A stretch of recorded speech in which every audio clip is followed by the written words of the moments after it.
Hi my dear friends, how are you? Hopefully safe and fine. I am also be fine and safe. In the last class, we understood, my dear, by inviting attention on the part of CGST Schedule 2.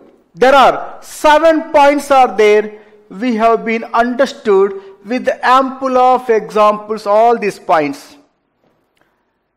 Now I am referring for a kind consideration Schedule 3 of the CGST, namely negative list, meaning thereby supply excludes Section 7 subsection 2 of the CGST. Section 7 subsection 2 of the CGST, which talks about supply excludes clause A and clause B.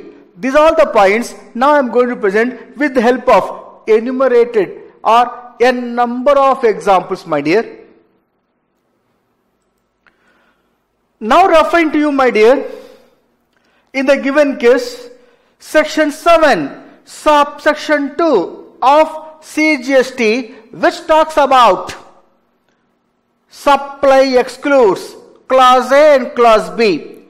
Clause A says activities or transactions specified in Schedule 3. What are those transactions? We have, as of now, up to 30th April 2020, there are 8 transactions are there in Schedule 3, which I am now referring with ample of examples for your kind consideration, my dear sir, which are as follows. Now look, my dear, on the screen, Schedule 3 to the CGST Act. We also be called as negative list, means outside the scope of the GST. We are not going to levy the GST on these 8 transactions covered under Schedule 3. Supply excludes. Point number 1. Services by an employee to the employer in the course of or in relation to his employment. That is important to note. Employee provide the services to employer in the course or in relation to his employment. In the course or in relation to his employment. Suppose I am the employee of TCS company. Let us say I am accounts manager. Render these services to my company. I am earning monthly salary. You want me to pay GST? No, my dear sir. Though employee, employer are related parties, as we referred under explanation to section 15, but here it is specifically excluded, resulting that employee not liable to pay GST, provided it should be in the course or in relation to his employment. That is important. How it should be understood? Refer with the ample of examples now I am bringing to a notice. Now look, my dear friend, in the given case, I am presenting here employee provide the services to the employer. May be possible, 2 possibilities, in the course of employment or not in the course of his employment. Possibility is there. So, in the course of employment, not in the course of employment. If not in the course of employment, obviously it won't cover under Schedule 3. Exception to exclusion is inclusion under supply. How to understand? Schedule 3 talks about supply excludes. Under that exclusion, exception to that exclusion is inclusion. Therefore, I presented here for a kind consideration. If the employee provide the services to the employer not in the course of employment, supply. If it is provided in the course of employment, then what is going to happen? If it is provided in the course of employment, then be alert. Are you employee in the company on regular basis? Look on the screen. Are a regular employee or you are a contractual employee? Sir, I am a regular employee, sir. There in the payroll of the company, sir. Very good. You provide the service to your employer? Yes, sir. In the course of employment? Obviously, sir. Then fine. Your supply cannot be as a supply under the GST. So you are free from GST. Look on the screen. On regular basis, not a supply.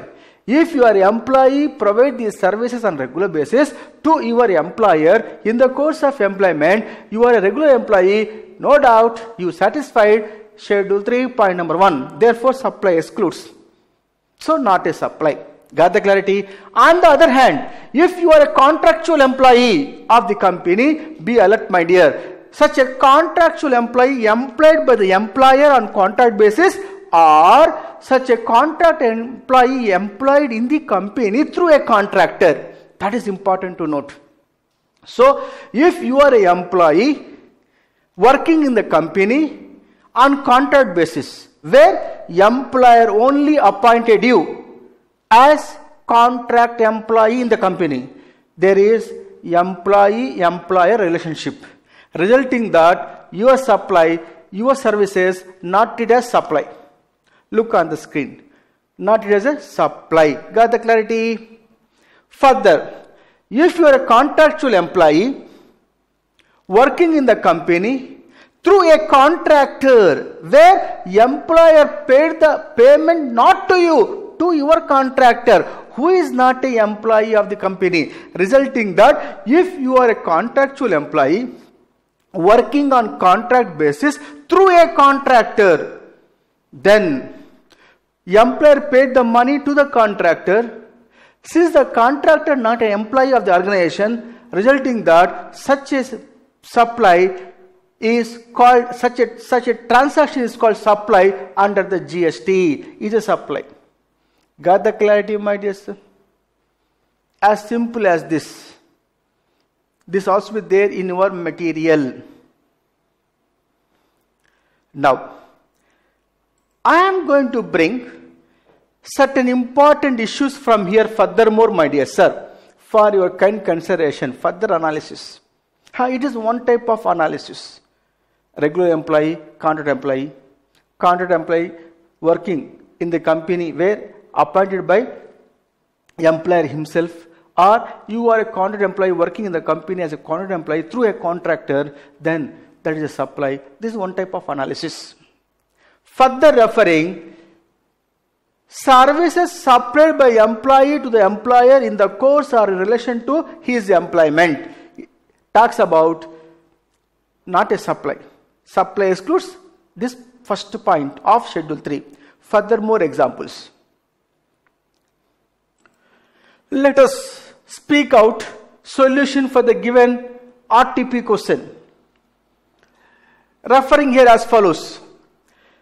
Pragyan has received a sum of rupees 5 lakhs from his employer on premature termination of his contract employment. Pragyan needs your advice as to whether such receipts are liable to GST? A question mark. My dear sir, Pragyan received what?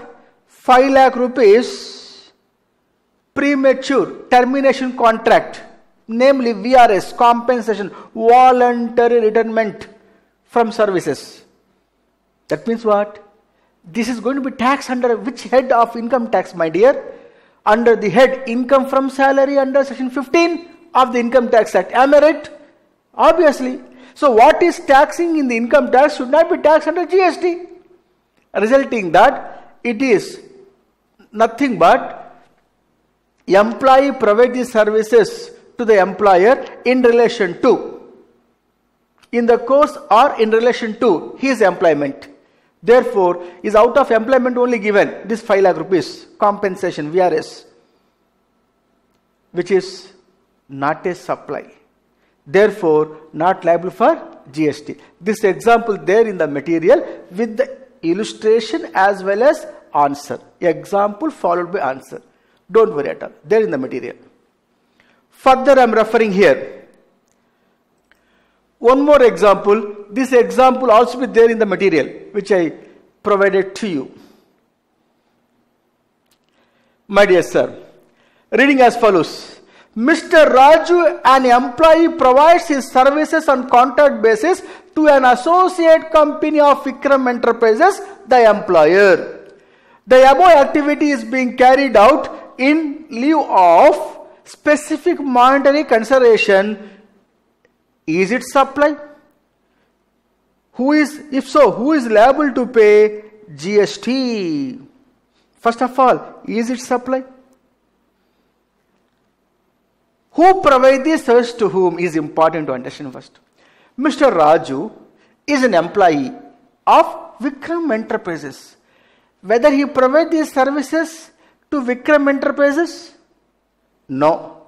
He provides these services to Associate Enterprise of Vikram Enterprises. Associate Enterprise of Vikram Enterprises. That means Raju, employee of Vikram Enterprises, provide these services to his employer associate company where he has no employment. Therefore, it is treated as supply since he is not providing these services to his employer. Got the clarity, my dear sir? Solution also be given for a kind consideration in the material. Now reading as follows. The earlier example and this example is as follows. Dear friends, already we discussed example 1 and example 2 here, which is then the material with the solution. A recapitulation on this. Example 1 already read, covered to you by analyzing, again referring. Example 1. Pragyan has received a sum of Rs 5 lakhs from his employer on premature termination of his contract of employment. Pragyan needs your advice as to whether such receipt are liable to GST. First of all, not a supply. So, answer, it is not a supply. Reason, employee provides these services to the employer in the course of or in relation to his employment, which is schedule 3, point number 1. Therefore, not a supply. Supply excludes. Point number 2, example 2, just now I referred. Mr. Raju, an employee, provides his services on contract basis to an associate company of Vikram Enterprises, the employer. The above activity is being carried out in lieu of specific monetary consideration. Is it supply? If so, who is liable to pay GST? First of all, in the given case, employee not provided services to his employer. Therefore, it is supply. Since Raju provides services to associate company of Vikram Enterprises. Answer, yes, it is supply of service. Since Mr. Raju supplied services for consideration to associate company of Vikram Enterprises, but not to his employer. Not to his employer means not to Vikram Enterprises. Got the clarity, my dear sir? Furthermore, referring to you the negative list points, namely schedule 3 points. Now, in front of you, I am bringing a practical issue with regard to employee-employer relationship. Sir, salary paid to partners by partnership firm is liable to GST, is a supply. Assume a scenario, Mr. A, Mr. B, Mr. C, qualified chartered accountants. They formed a partnership firm, ABC and Company. Mr. C is an active partner in the partnership firm, entitled to draw salary per month 2 lakh rupees as per the partnership deed. Now C's drawn salary from the partnership firm 2 lakh rupees per mensum If that is the case, my dear sir, is it supply from C point of view? Because partners and partnership firm are holding different PAN numbers. Now tell me, in the given case, C provides these services to the partnership firm, where Mr. C is the partner of ABC and company.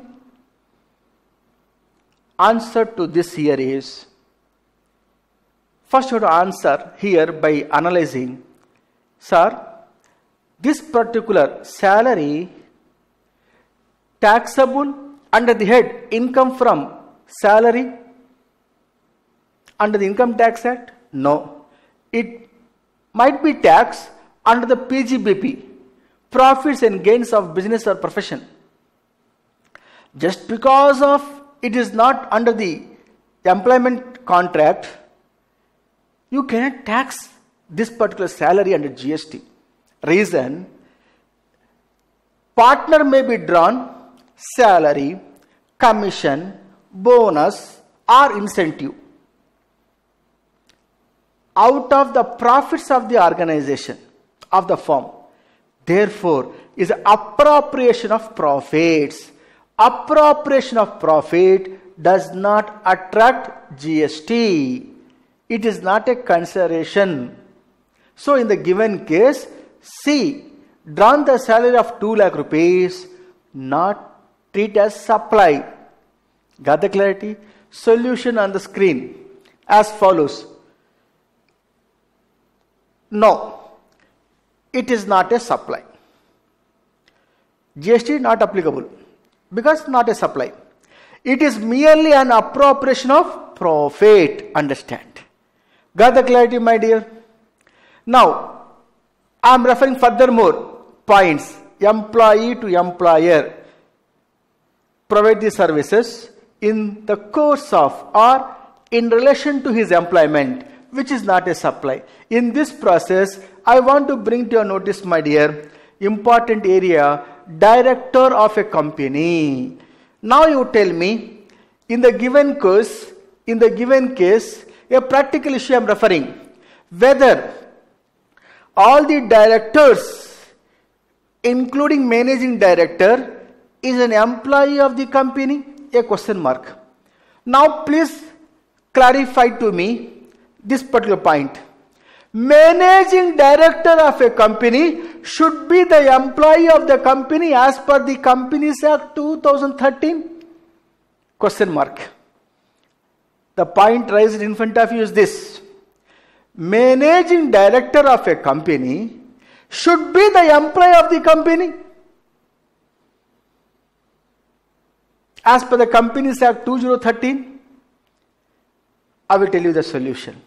Sir, Companies Act 2013 speaks, managing director of a company should not be the employee of the other company. That only it speaks.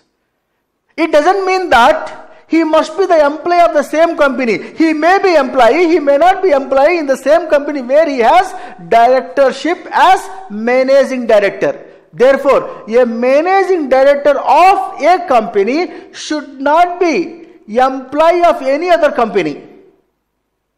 It means such a managing director of the company may not be the employee of the company.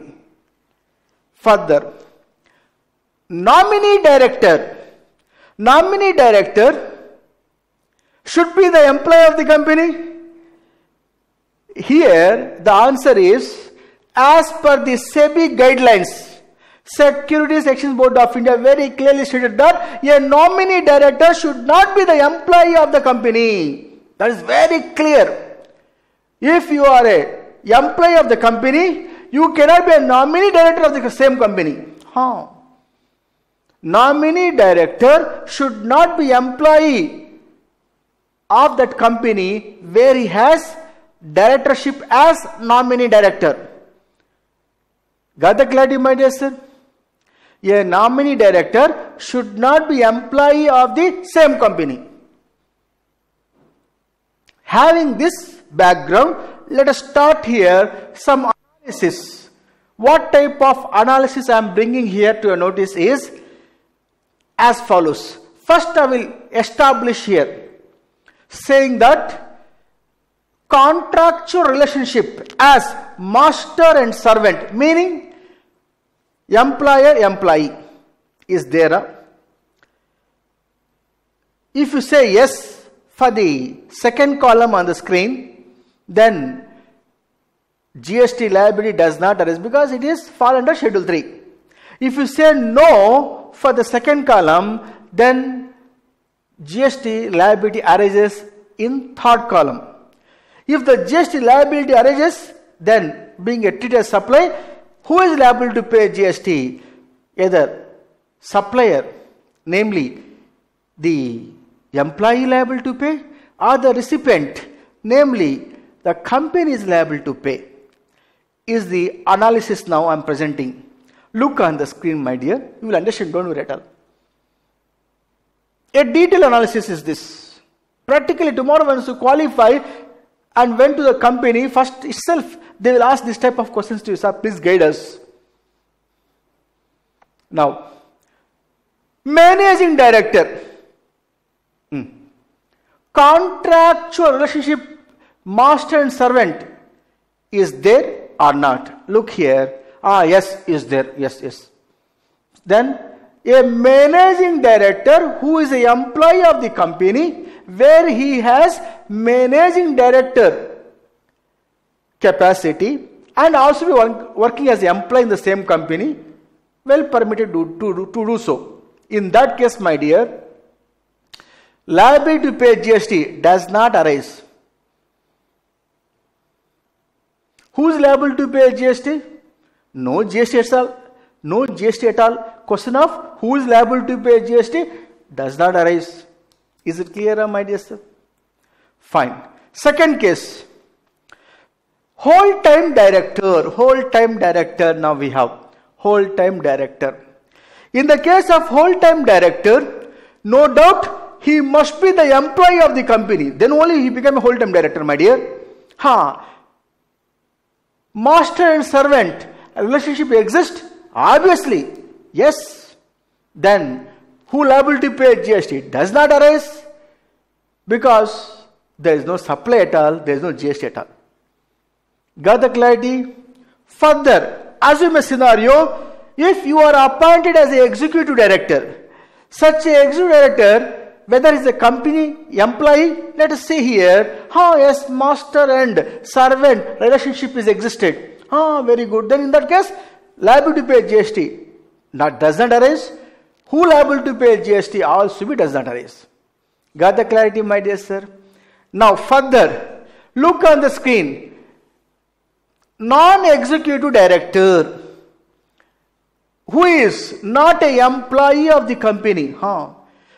In that case, non-executive director who is not an employee of the company and he provides the services to the company holding his non-executive directorship, being a director, not in the course or in relation to his employment. In that case, liability to pay GST arises because it is treated as supply.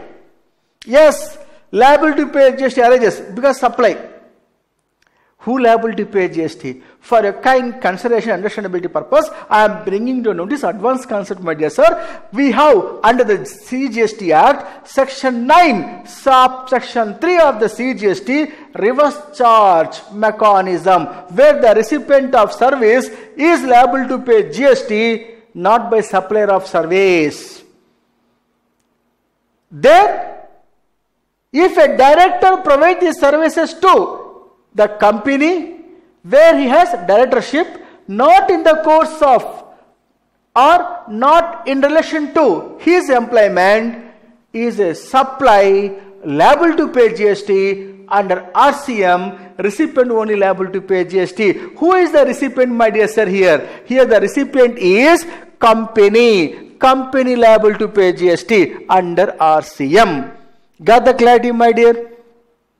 Further, referring to you here, independent director or nominee director, obviously they are not employees of the organization, in that case, my dear, in that given case, obviously they are not employee of the company. There is no master and servant relationship existed. Hence, it is a supply. If nominee director provide the services to the company, obviously not in the course of employment. Therefore, supply and such a supply for consideration will attract the GST, also be under RCM.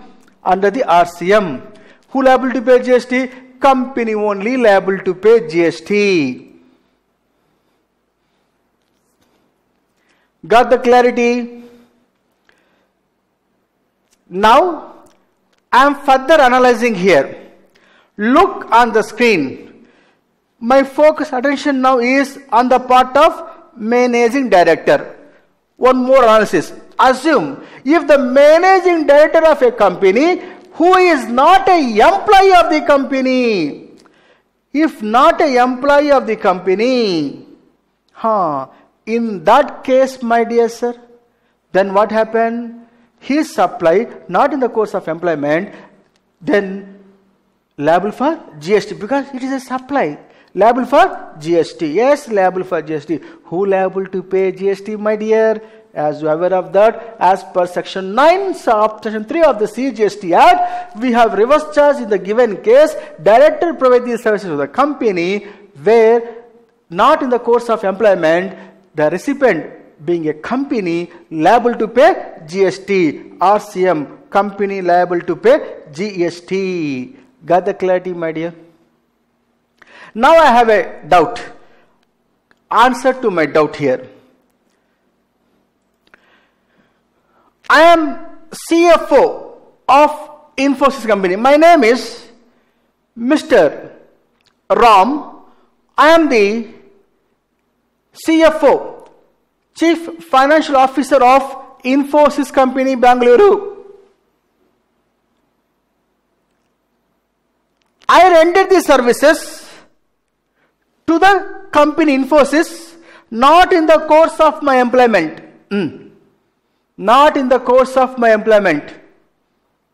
Can you give an example, my dear sir? In the given case, you may ask.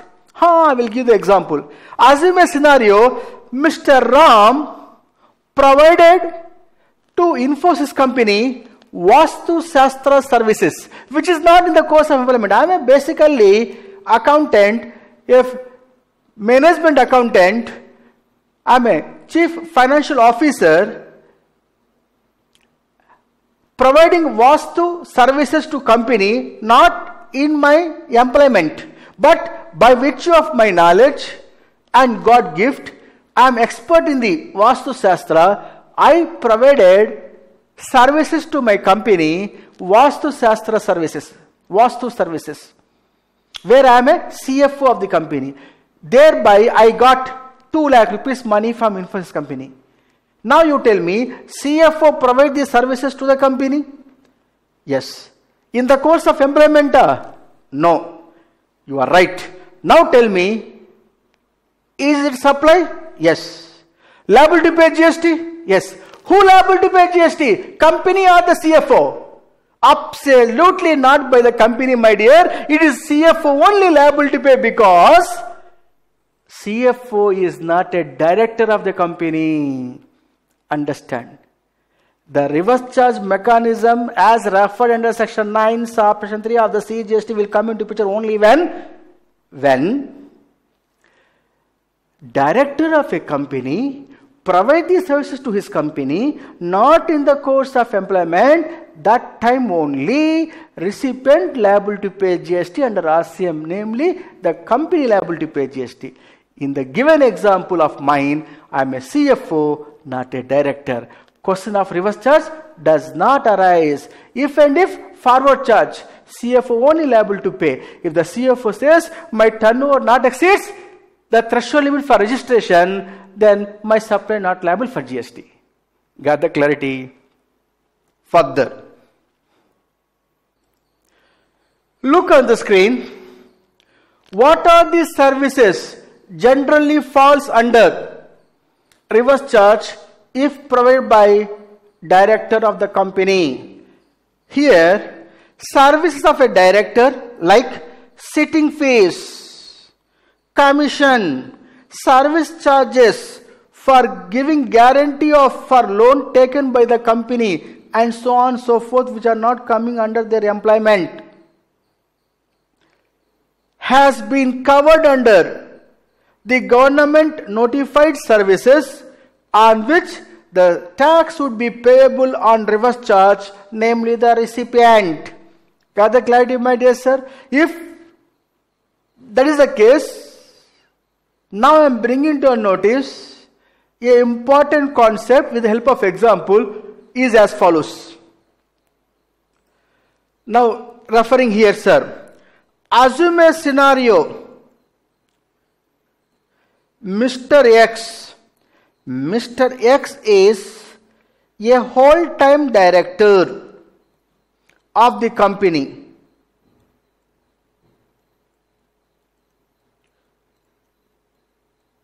Whole-time director, where, let us say, in X Limited, whole-time director in X Limited, he provided services, supplied the services,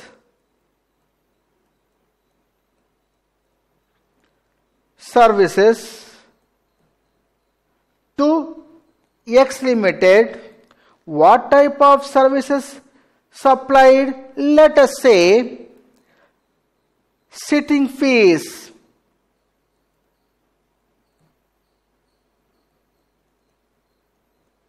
Sitting fees. Now you tell me, undoubtedly, my dear, Mr. X, employee of the company, sir, then only he is called as whole-time director in X Limited. Who is employee? Also employee of X Limited. Employee of X Limited also. Now you tell me, this sitting fees, whole-time director received from X Limited, let us say 2 lakh rupees. Now tell me, is in the course of employment or not? That is important.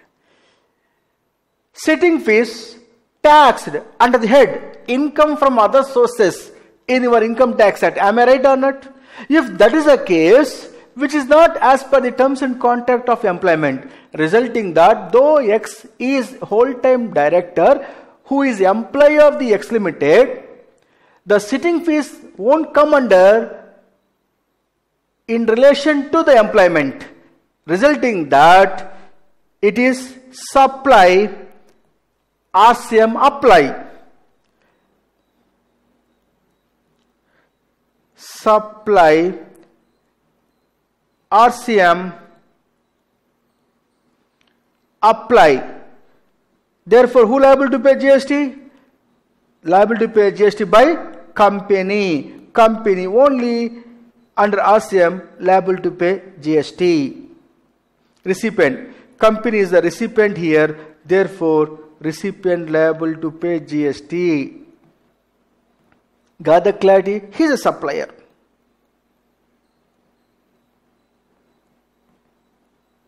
So please make a note on this.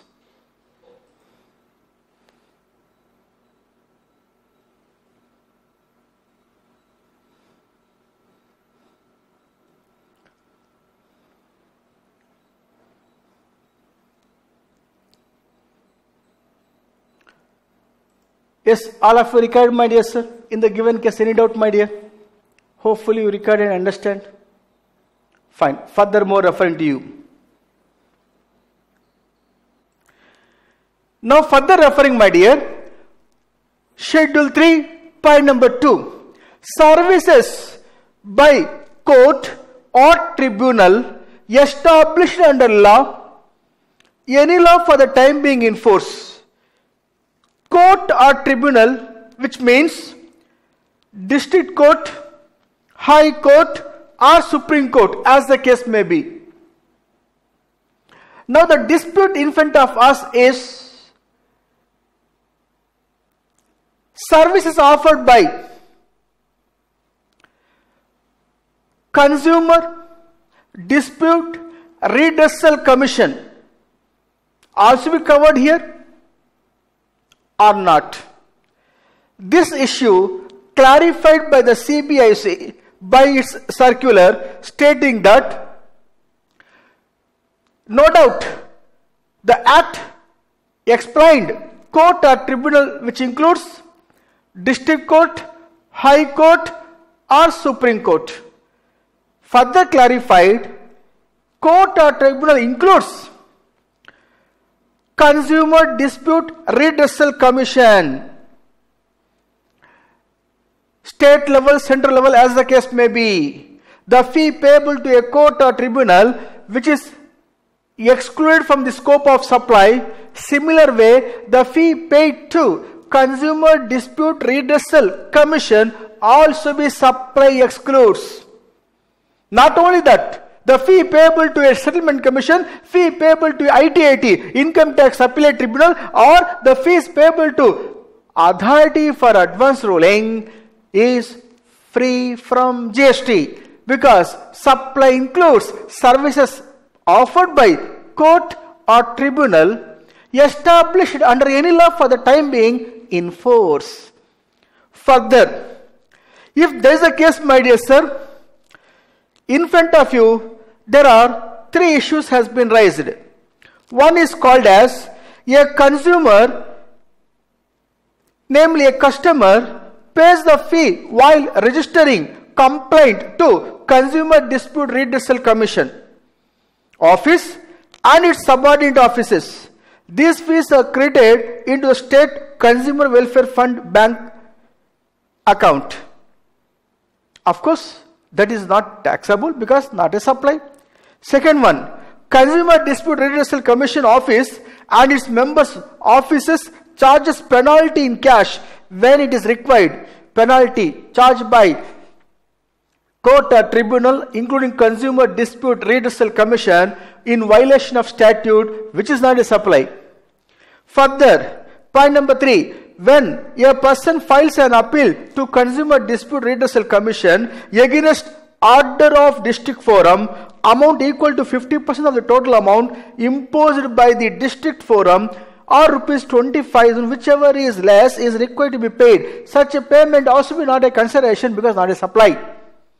Said by CBIC in its circular, I have given with the solution for your kind consideration, my dear sir.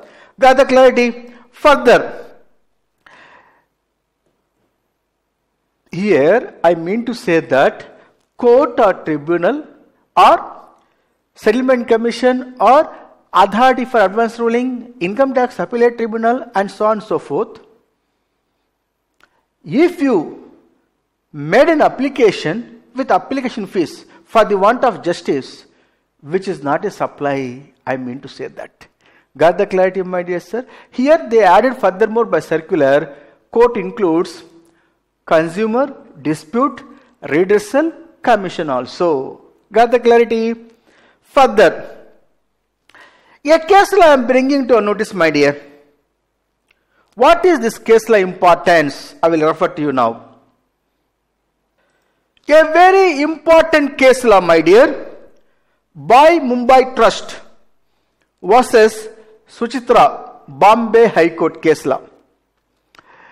Whether GST is applicable on services or assistance rendered by the court receiver appointed by the court. Court receiver appointed by the court. Who is a court receiver?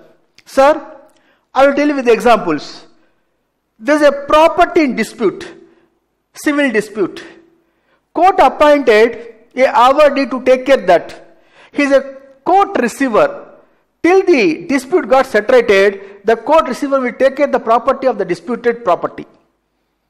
Will handle his activities for which court receiver will charge the charges, that charges as if the charges charged by the court itself, resulting that it is not a supply. Likewise, A official liquidator appointed by the court of a liquidated company in the case of insolvency, where the official liquidator disposing the assets and settling the disputes for which official liquidated charges charged by the official liquidator, who is a court receiver, that charges also be not attract GST, said by the judiciary in the case of Bhai Mumbai Trust versus Suchitra, Bombay High Court. The judgment is given for your kind consideration. So, the court receiver charges for his activities is also treated as if court supplied the services. Therefore, the Honorable High Court, Bombay High Court, held that GST cannot be levied or recovered in service provided by the court receiver. Got the clarity, my dear? Further, referring to you here. Now referring, my dear, point number 3 under the schedule 3. Supply excludes. Furthermore, the functions performed by the members of parliament, members of state legislatures, members of panchayat, members of municipality, members of local authorities. Further, the duties performed by any person who holds any post in pursuance of the provisions of the Constitution in that capacity. Further, the duties performed by any person as a chairperson or a member or a director in a body established by the central government or a state government or local authority, and who is not deemed as an employee before the commencement of this clause. I will explain, my dear. Simple. Our honorable members of parliament, state assembly, or panchayat, or a particular municipality, or a members of the local authority, as the case may be, their supply of services not attract GST. They are earning monthly some honorarium, but they are not employees of the government. But they are getting monthly by holding such a helm of the affairs. Monthly honorarium they are getting. Such a honorarium is not attract the GST at all, because they are the members of the parliament, state legislative assembly, panchayat, municipality, or a particular local authority. Their services are not attract GST. Further, duties performed by any person who holds any post in pursuance of the provisions of the Constitution. As per the Constitution of India, state government of Tamil Nadu appointed, for example, Swaminathan Commission. Swaminathan Commission headed by retired Chief Justice of High Court. Such a commission established by the state government by deriving the powers from the Constitution of India, and such a commission supply or activities cannot be called as supply. Supply excludes. Duties performed any person who holds any post in pursuance of the provisions of the Constitution. Swaminathan Commission activities, and for which they are charging charges from the state government, absolutely not attract GST. Supply excludes. This point. Got the clarity? This is what I mentioned further.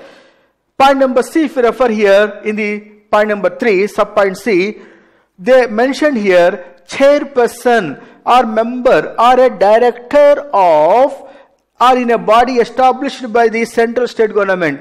I will refer here, my dear sir. How the members of the parliament, we are aware of this, they supply not a considered as a supply under GST. Supply excludes their activities.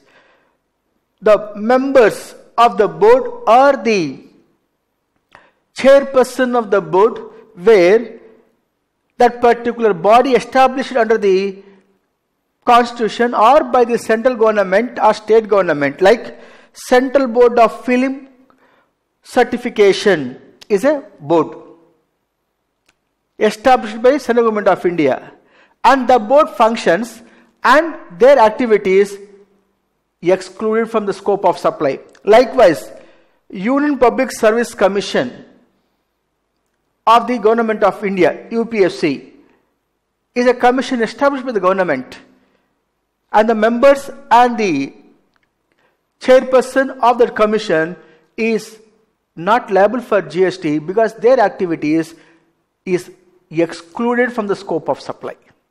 Got the clarity, sir?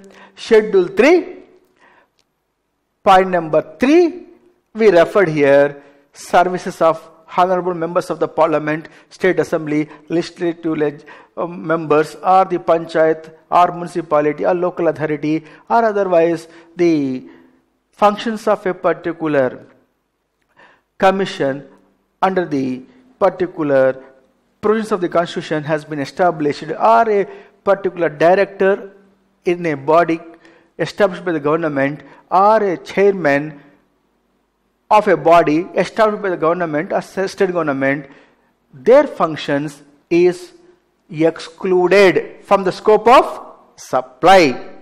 Further, my dear friends, point number 4 of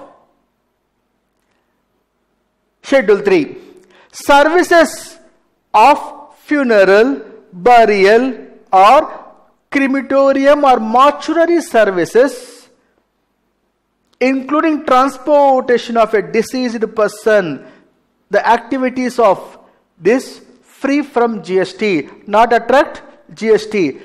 Point number 4 under Schedule 3, services of funeral, burial, crematorium or mortuary services or transportation of a deceased person, activities to a person who is no longer available to make the payment of GST, therefore supplied to that deceased person free from GST.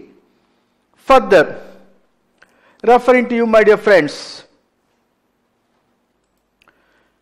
further referring Schedule 3, point number 5, sale of land and subject to clause B of paragraph 5 of the Schedule 2. We come across sale of building. Sir, construction services, Schedule 2, point number 5, subpoint B, where we referred construction services, supply of services, except a case where supply taken place after obtaining completion certificate or ready to occupy, whichever is happened earlier, after that supply taken place, neither supply of goods nor supply of services. So here they says sale of land and subject to Schedule 2, sale of building. So building, sale of building is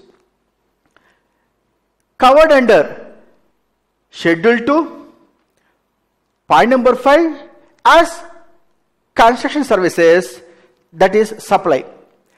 What is not covered there?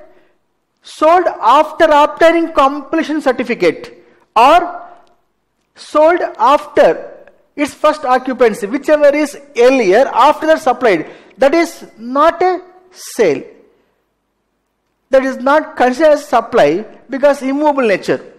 So they are telling here sale of land and subject to Schedule 2, point number 5, subpoint B, sale of building. What is covered Schedule 2 is supply. What is not covered Schedule 2 will cover under Schedule 3, not a supply. This is what I referred here. Sale of land and building, whether attract the GST, question mark here. Here answer here is straight away no. Reason, land immovable property, ready to occupy building, which is not a supply. If is the case,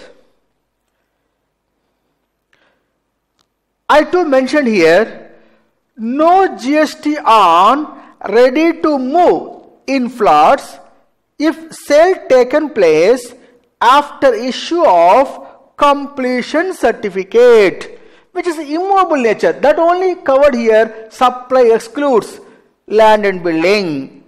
Supply excludes ready to occupy flats, ready to sell, ready to occupy. Such a type of properties, neither goods nor services.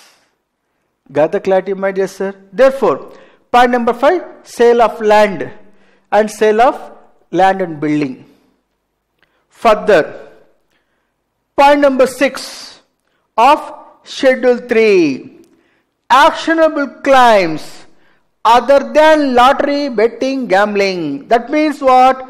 As you are aware of that, lottery, betting, gambling we consider as supply of goods.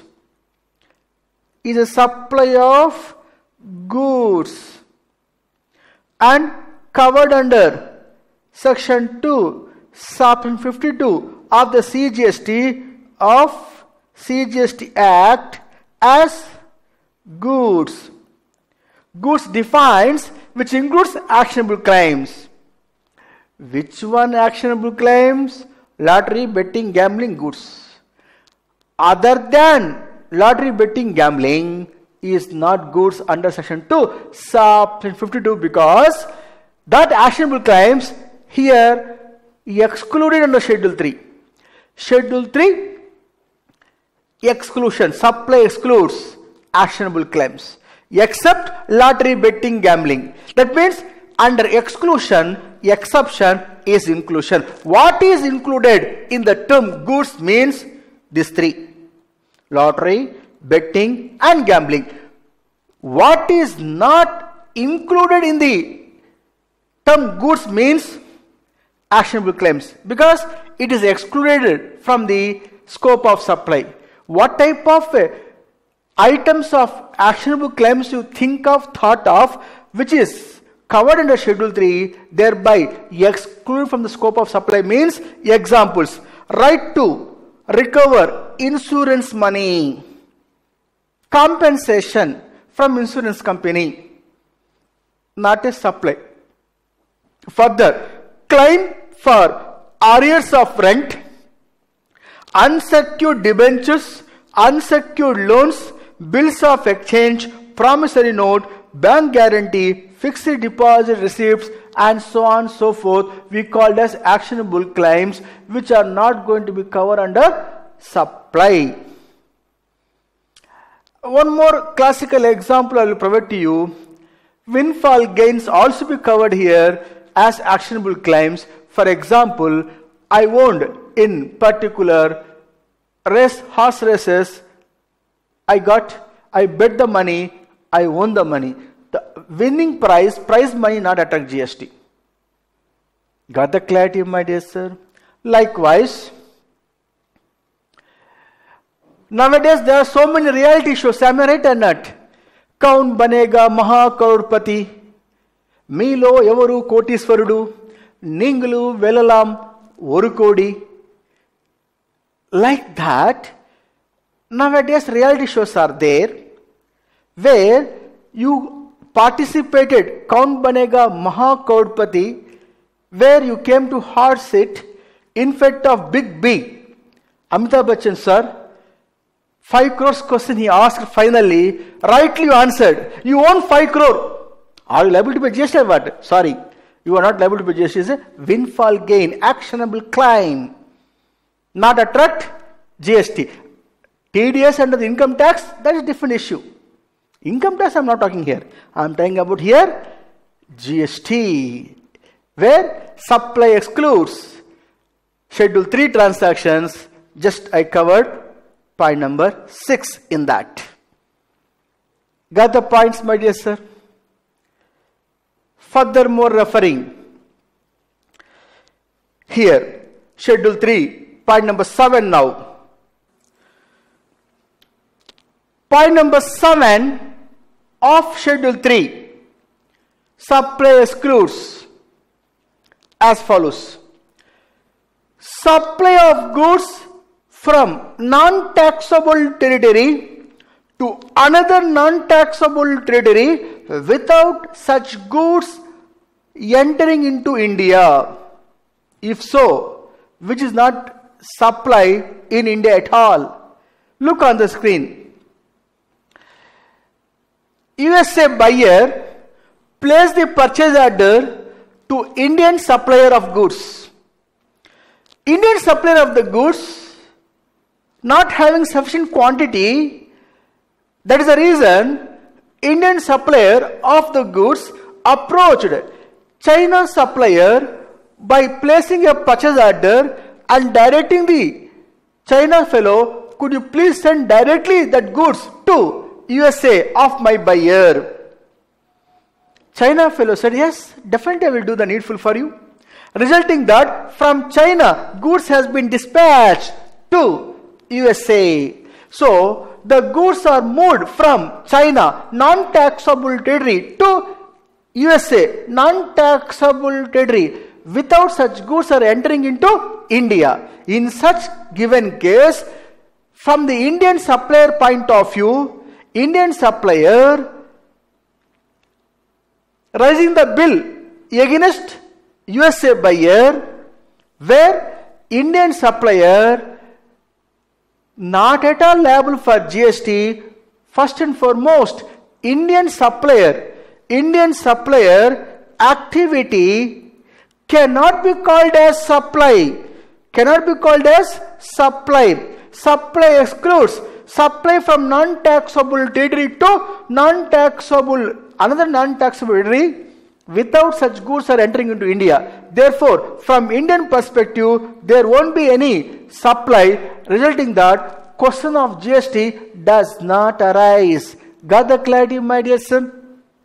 This point I want to bring to your notice with the help of a practical example is as follows. Now look on the screen here. One example lifted from your MTP. This given example very important from the point of examination. Example. Mr. Jumbi, a supplier registered in Hyderabad, Telangana, procures the goods from China and directly supplies the same to a customer in US. With reference to the provisions of the GST law, examine whether the said activity of supply of goods by Jumbi to customer in US is taxable under GST. If yes, determine the place of supply of the same. First of all, Mr. Jumbi, who located in Telangana, made a supply of goods from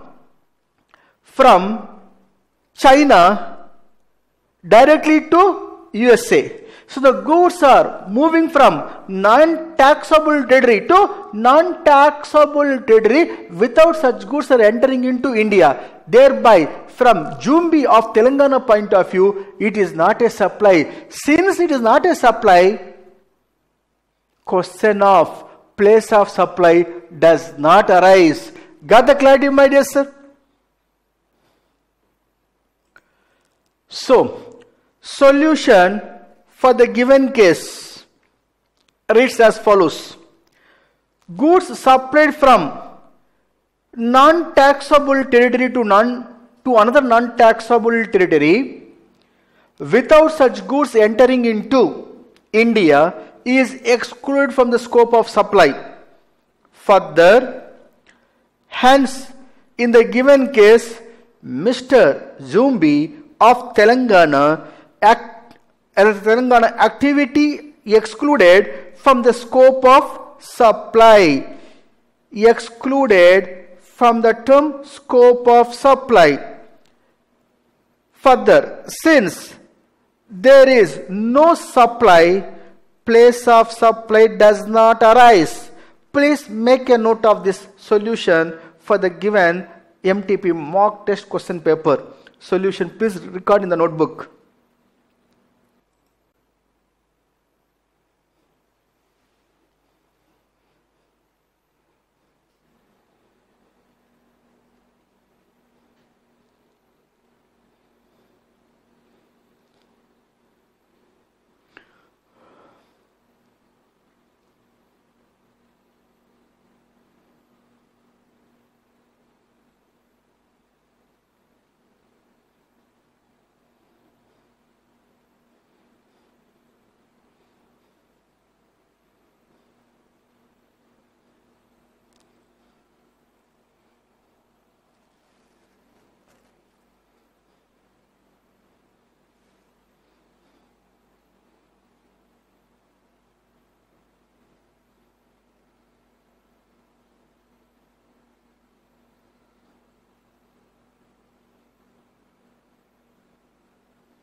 My dear sir, now you need to understand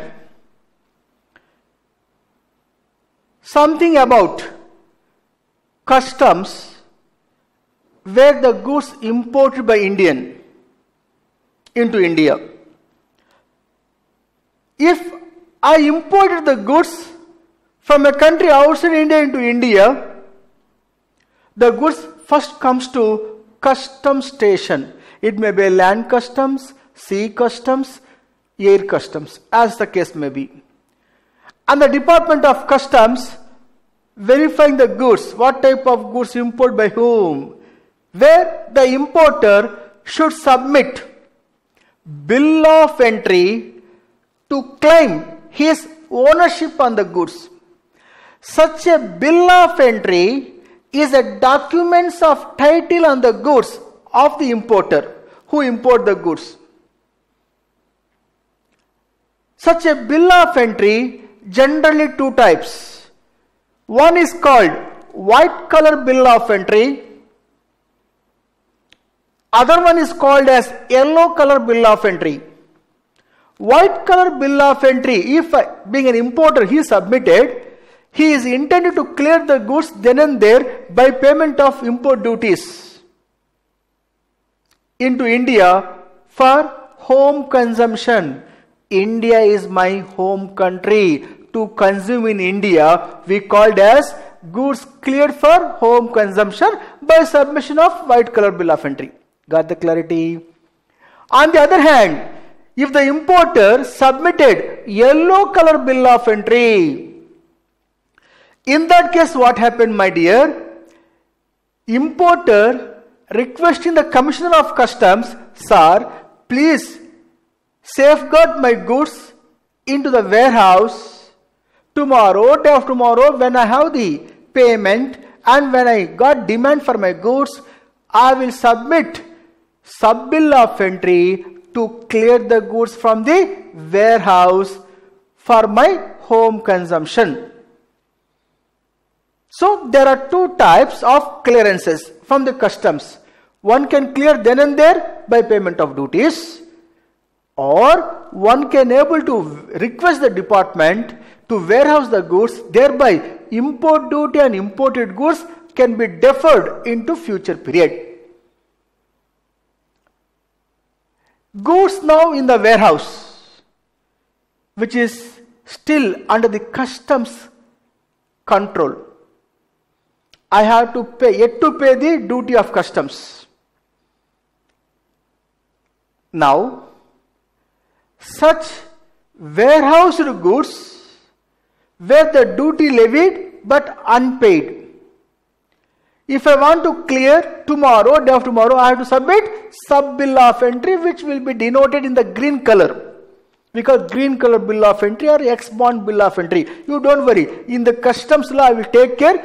Gigantic manner, don't worry my dear sir. You will be much more easier than that of the GST also. I will present like that. Trust me. Now listen my dear. Imported goods warehouse,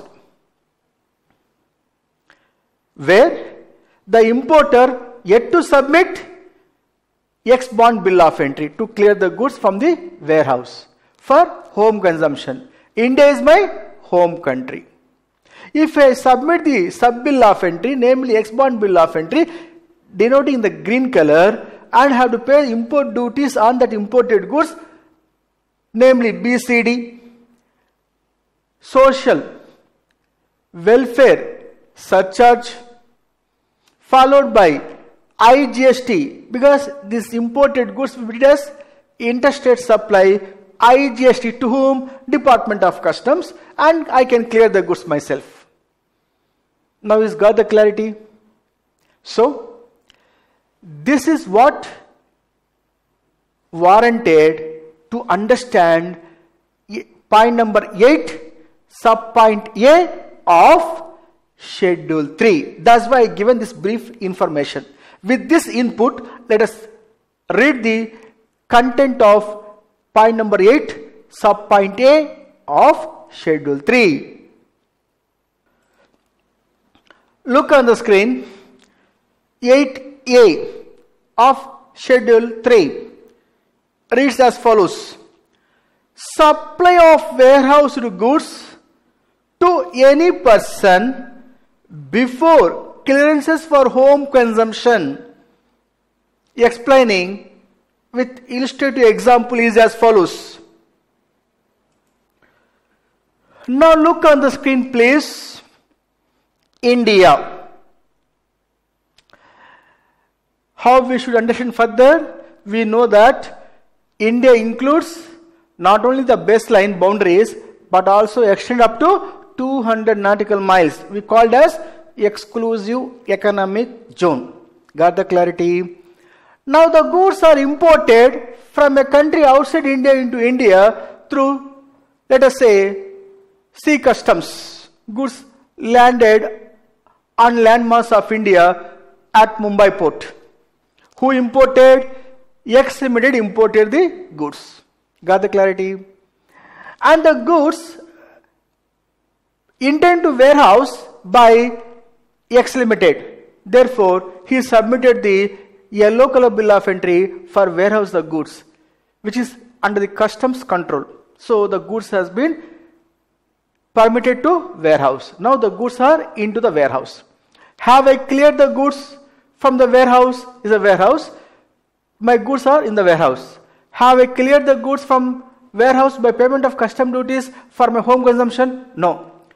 Before clearances for home consumption, these goods on which documents of title, namely bill of entry, who is hold it? It is held by X Limited. So the owner of bill of entry is X Limited. Got the clarity, my dear sir? Who is basically a consignee because received the goods from outside India into India. So X Limited submitted the bill of entry for warehouse the goods, and the goods in the warehouse after importation, which is not cleared for home consumption. During the tenure of warehousing, what happened? X Limited sold those goods to Y Limited. Sold to Y Limited. Look here. Here I mentioned by saying that X Limited supplied warehoused goods to Y Limited for consideration before clearance of home consumption. Sale taken place within India. Such a supply excluded from the scope of supply under the GST. Reason, if it is also supply means X Limited sold to Y Limited liable to pay GST. Further, Y Limited submitting the bill of entry to clear the goods from the warehouse for home consumption also be liable to pay GST Department of Customs. Double taxation to avoid, the government of India said, GST Council recommended by issuing notification. There is an amendment taken place here, my dear. If the warehoused goods before clearing for home consumption supply to n number of persons, those warehoused goods supplied by X Limited to Y Limited, Y Limited to Z Limited, n number of supplies excluded from the scope of supply. This is what I want to say here. Transaction between X Limited and Y Limited is not a supply. Then Y Limited tomorrow, day after tomorrow, going to be submit the bill of entry, sub bill of entry to clear the goods from warehouse. That time only he is liable to pay duty of customs to Department of Customs. That's all. No GST. He will pay to Department of Customs basic custom duty, social welfare surcharge, and IGST to Department of Customs. Only once. Got the clarity, my dear sir? It is what? Schedule 3, point number 8 in that sub point A. We have now sub point B under point number 8 of Schedule 3. What is it is as follows. Reading the point number 8B is as follows. Supply of goods by the consignee to any person by endorsement of documents of title of or to the goods after the goods have been dispatched from the port of origin located outside India but before clearances for home consumption. I will tell you, my dear, don't worry at all. Supply of goods by the consignee. Who is the consignee here? Who import the goods? He is the consignee because he received the goods. Who is receiving the goods called consignee. Such a importer is a consignee. He transferred documents of title in the goods, namely bill of entry. After the goods have crossed the customs port of origin at consignor place, but before clearance for home consumption into India. Repeating, goods supplied by the consignee. When he supplied, being an importer, after the goods have been crossed the port of origin, but before clearances for home consumption in India. That means high seas sale. What do you mean by high seas? My dear friends, as you are aware of that, I told you by explaining the term India as defined under CGST Act under section 2, subsection 56 of the CGST Act 2017, the term India, where it includes up to 200 nautical miles, namely exclusive economic zone. What about beyond 200 nautical miles? Beyond 200 nautical miles from the baseline of India, we called as high seas. If the importer, who is a consignee, transfer the documents of title on the goods after the goods have crossed the port of origin from exporter place, but before clearing for home consumption in India, then is a high sea sale. Such a high sea sale also be not called as supply. How? Look on the screen. I am presenting here. The goods are imported into India at Mumbai port. At Mumbai port. This is Mumbai port. I have not cleared the goods for warehousing. I have not cleared for my home consumption. There at high seas.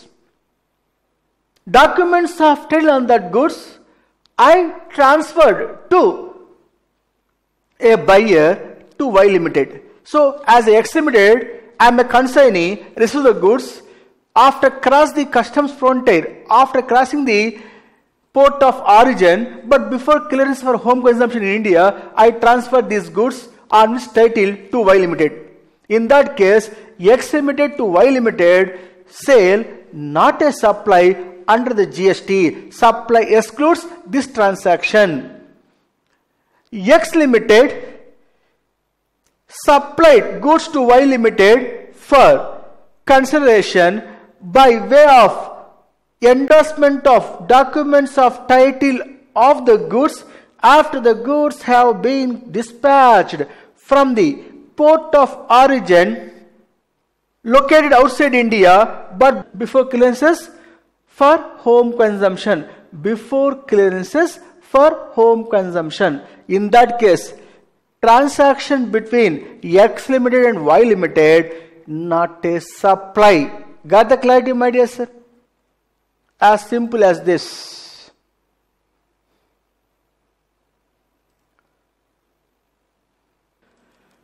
Now recapitulate all the 8 points of Schedule 3 one by one is as follows. 1. Supplied by an employee to his employer in the course or in relation to his employment, supply excluded. 2. Services by court or tribunal under any law for the time being in force. 3.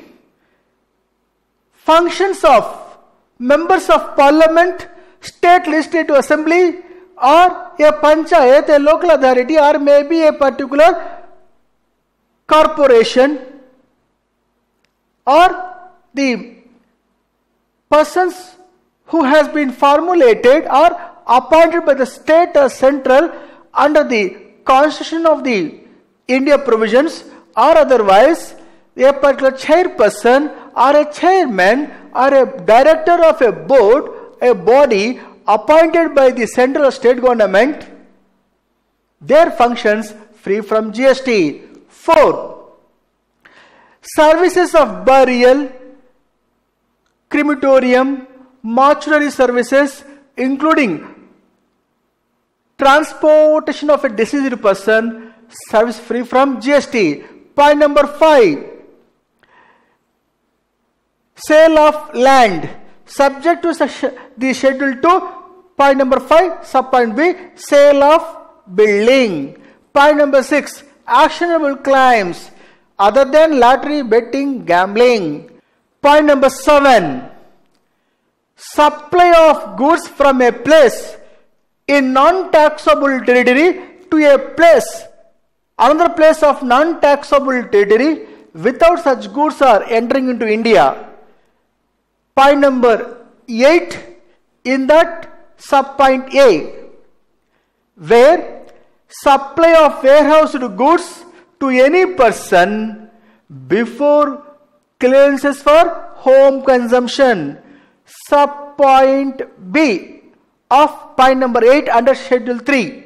Supply excludes supply of goods by the consignee to any person, any other person, by endorsement of documents of title to the goods after the goods have crossed or dispatched from the port of origin located outside India, but before clearances for home consumption in India. All these 8 points are treated as excluded from the scope of supply. Got the clarity, my dear sir? At this point of time, I can simply to say that schedule 3 is concluded.